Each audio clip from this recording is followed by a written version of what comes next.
semua, kali ini kami akan membahas latihan soal mengenai FPB atau faktor persekutuan terbesar dan KPK atau kelipatan persekutuan terkecil. Simak terus ya. Soal nomor 1, buktikan apakah jika D habis membagi FPB A, B, maka D akan habis membagi KPK A, B. Penyelesaiannya, kita misalkan terlebih dahulu FPB A, B adalah E dan KPK A, B adalah F. Maka yang akan kita buktikan adalah bahwa D habis membagi F atau dalam artian F sama dengan D dikali K, di mana K itu merupakan anggota bilangan bulat. Nah, dari permisalan kita yang pertama tadi bahwa FPB A, B itu adalah E, maka akan kita peroleh bahwa D habis membagi E, atau E sama dengan D dikali K1. Kemudian E habis membagi A, atau A sama dengan E dikali K2, dan E habis membagi B, atau B sama dengan E dikali K3. Nah, dari permisalan kita yang kedua bahwa KPK dari A, B itu adalah F, maka A habis membagi F, atau F sama dengan A dikali K4. Nah, kemudian kita akan mensubstitusikan nilai A yang sudah kita peroleh tadi, sehingga diperolehlah F sama dengan E dikali K2 dikali K4. Nah, kemudian kita akan mensubstitusikan nilai E yang sudah kita peroleh sehingga didapatkan bahwa F sama dengan D dikali K1 dikali K2 dikali K4. Nah, kemudian kita kelompokkan K1, K2, dan K4 sehingga diperoleh F sama dengan D dikali dalam kurung K1 dikali K2 dikali K4. Nah, sehingga diperolehlah F sama dengan D dikali K, dengan K itu adalah K1 kali K2 kali K4. Nah, K ini anggota bilangan bulat. Nah, ternyata membuktikan soal ini bisa juga menggunakan salah satu sifat keterbagian, yaitu sifat transitif. Yang mana sifat transitif itu berbunyi jika A habis membagi B dan B habis membagi C, maka A habis membagi C. Nah, dari permisalan kita yang pertama tadi bahwa FPB dari A, B itu adalah E, maka kita dapatkan E habis membagi A, E habis membagi B, dan D habis membagi E. Nah, karena D habis membagi E dan E habis membagi A, maka berdasarkan sifat transitif tadi kita dapatkan D habis membagi A. Selanjutnya, D habis membagi E dan E habis membagi B, maka D habis membagi B. Selanjutnya, dari permisalan kita yang kedua, yaitu KPK A, B sama dengan F, maka kita peroleh A habis membagi F dan B habis membagi F. Sehingga berdasarkan sifat transitif juga kita dapatkan bahwa D habis membagi A dan A habis membagi F, maka D habis membagi F. D habis membagi B dan B habis membagi F, maka D habis membagi F. Sehingga berdasarkan pembuktian dengan cara kita yang pertama tadi, karena F sama dengan D dikali K, maka terbuktilah bahwa D habis membagi F. Begitu juga terbukti dengan sifat transitif. Baik, untuk yang selanjutnya yaitu soal nomor 2, buktikan jika diketahui B habis membagi CD dan FPB BC sama dengan 1, maka B habis membagi D. Langsung saja kita ke penyelesaiannya. Untuk yang pertama yaitu kita tulis terlebih dahulu yang diketahui. Yang pertama yaitu B habis membagi CD, yang artinya CD itu sama dengan K1 kali B, di mana K1 itu anggota bilangan bulat. Kemudian yang kedua diketahui yaitu FPB BC sama dengan 1, yang artinya BX ditambah CY sama dengan 1. Nah, selanjutnya akan dibuktikan B habis membagi D, yang artinya D itu sama dengan K2 kali B, di mana K2 itu anggota bilangan bulat. Langsung saja kita ke buktinya. Kita berawal dari FPB BC sama dengan 1, yang artinya tadi BX ditambah CY sama dengan 1. Kemudian kita kalikan kedua ruas dengan D, akan menghasilkan BXD ditambah CYD sama dengan D. Nah, selanjutnya kita gunakan sifat asosiatif di CYD ini, akan menghasilkan BXD ditambah dalam kurung CD tutup kurung Y sama dengan D. Nah, karena tadi CD di atas sudah diketahui bahwa CD itu sama dengan K1 kali B, jadi kita bisa substitusi CD dengan K1B. Akan menghasilkan BXD ditambah K1BY sama dengan D. Nah, karena BXD ditambah K1BY ini sama-sama memiliki B, jadi kita bisa gunakan sifat distributif di sini. Kita keluarkan B-nya akan menghasilkan B dalam kurung XD ditambah K1Y tutup kurung sama dengan D. Nah, selanjutnya kita misalkan XD ditambah K1Y ini sebagai K2. akan menghasilkan B dalam kurung K2 sama dengan D, di mana K2 itu sama dengan XD ditambah K1Y dan XD ditambah K1Y itu anggota bilangan bulat. Nah, karena perkalian bisa bersifat komutatif, jadi kita bisa tuliskan K2 B sama dengan D, yang artinya B habis membagi D. Nah, jadi terbukti jika diketahui B habis membagi CD dan FPB BC sama dengan 1, maka B habis membagi D.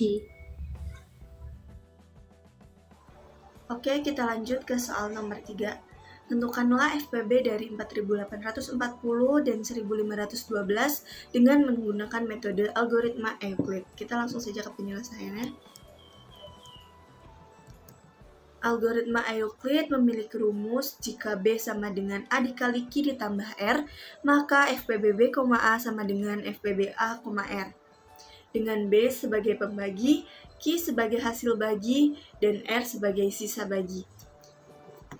Sehingga untuk mencari FPB dari 4840 dan 1512 didapatkan 4840 sama dengan 3 dikali 1512. Nah, 3 dikali 1512 itu kan hasilnya 4536.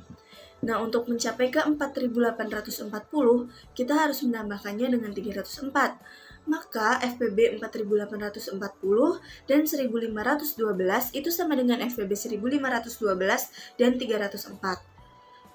Kemudian 1512 ya kita jadikan pembagi, yaitu 4 dikali 304 itu hasilnya 1216, lalu ditambah 296, maka FPB 1512 dan 304 sama dengan FPB 304 dan 296.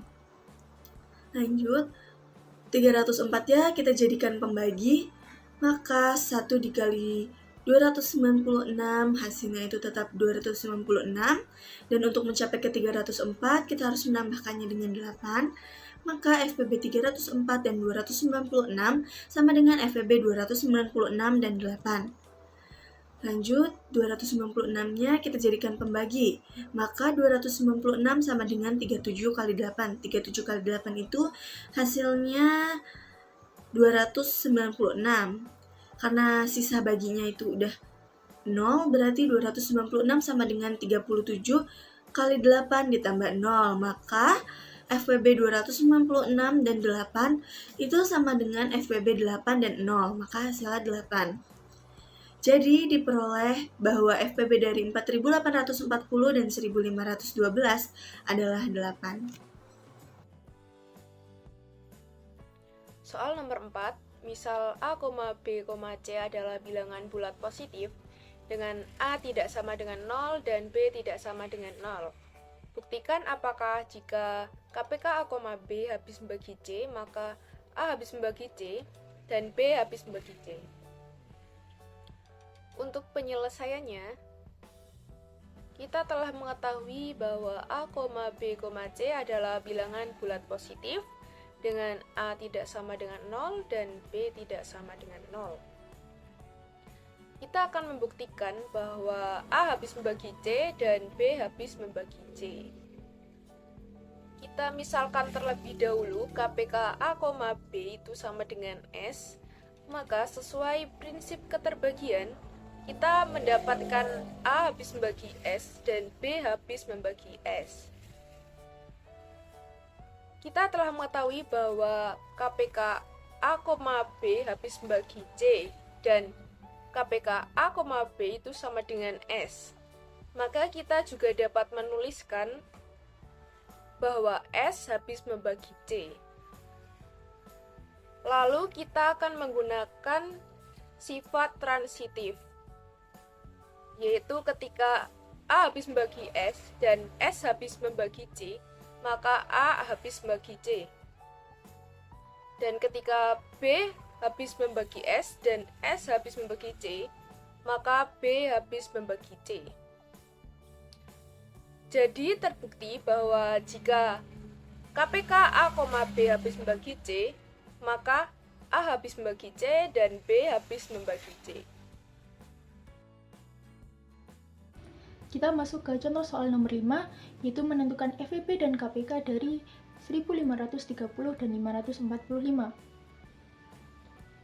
Kita langsung ke penyelesaiannya, yaitu pertama mencari FVP terlebih dahulu,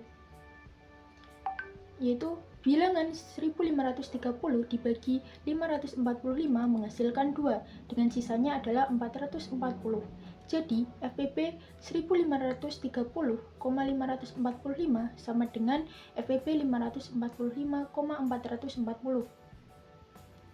545 diturunkan, kemudian dibagi sisanya 440 menghasilkan 1, dengan sisa adalah 105.